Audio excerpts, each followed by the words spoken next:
It wasn't really until I saw them live that I got obsessed with them. Like, I'd never seen anything like that. Like, I mean, it was really visual. To like, I saw them at the Crescent Ballroom. It was the first time I saw them, and I mean, it was like cold as shit.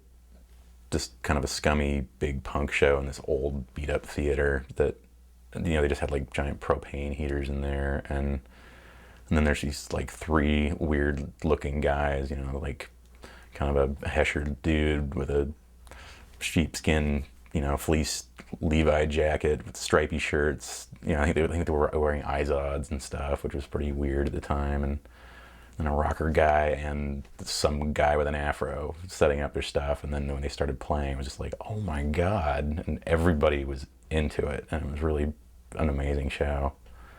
Just like, it was super dark and weird and just not like anything else going on at the time.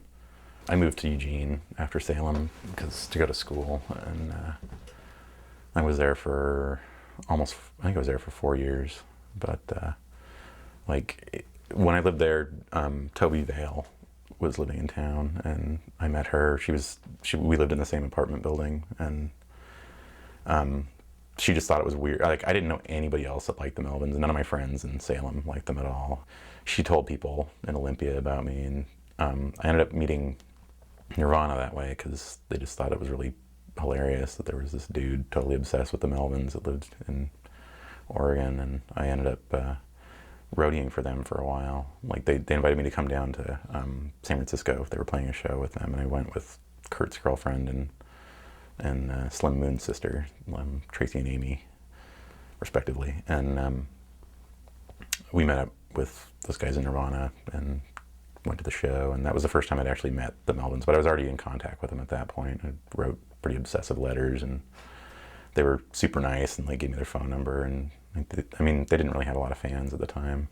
I moved to Seattle after that, after Eugene, and that's, like, I met Dylan on that trip, actually. It was the first time I met him, but I'd heard about him for a while because he was friends with Toby, and then I would come to town, like up to Olympia, and practice with them, and just work on stuff every once in a while. That's how we like practice for shows originally, was we'd meet and then be back home, and then we'd all meet for a show somewhere. Like, we met in Portland for our first show. That just had tapes of our last practice and practice to that. And like Salem, Eugene, Seattle, and back to Salem briefly. And then actually I lived in Olympia for 2 weeks, and I got asked to join the Melvins and moved down to San Francisco. I didn't really feel like there was actually a lot of creative development that I saw when I was in the band, because all we did really was tour, and we were like, most of the new stuff that was happening wasn't even new. Like, we were just working on covers all the time and things like that. Like, there were a couple new songs, but everyone that wasn't, and that didn't end up on Lysol got ditched when I was in the band, at least. But like, I knew that Buzz had been like working on new riffs and stuff, and I was real excited to like work on all this new stuff instead of doing flipper covers all the time. And then I got kicked out, so I didn't get to play any of that stuff. But yeah, it seemed like we were more in a phase of just putting it out there when I was in the band. Was there like a Earth influence on Lysol, or? I think so. I mean, I don't think Buzz would say so, but I got this feeling that, like, he saw us play right before they asked me to join, and I think he kind of borrowed a little from Earth myself.